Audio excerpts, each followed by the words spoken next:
பொலிவுடன் மாலை நியூஸ். முதல்வர் பிறந்த நாளை முன்னிட்டு தூத்துக்குடி அரசு மருத்துவமனையில் பிறந்த குழந்தைகளுக்கு அமைச்சர் கீதா ஜீவன் தங்க மோதிரம் வழங்கினார்.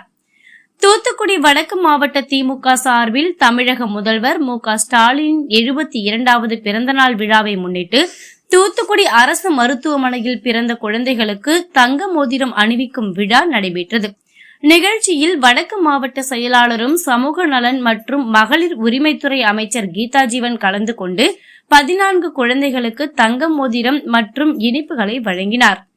இந்த நிகழ்ச்சியில் மாநகர செயலாளர் SR ஆனந்தசேகரன், மாநகராட்சி துணை மேயர் ஜெனிட்டா, மாவட்ட துணை செயலாளர் ராஜ்மோகன் செல்வின், அறங்காவலர் குழு தலைவர் செந்தில்குமார், மாவட்ட மகளிர் அணி அமைப்பாளர் ரேவதி, மாவட்ட இளைஞர் அணி அமைப்பாளர் CN மதியழகன், மாநகராட்சி கவுன்சிலர்கள் கீதா முருகேசன், ஜெயலட்சுமி, வட்ட செயலாளர்கள் கதிரேசன், செல்வராஜ், வழக்கறிஞர் ரூபராஜா உள்பட பலர் கலந்து கொண்டனர்.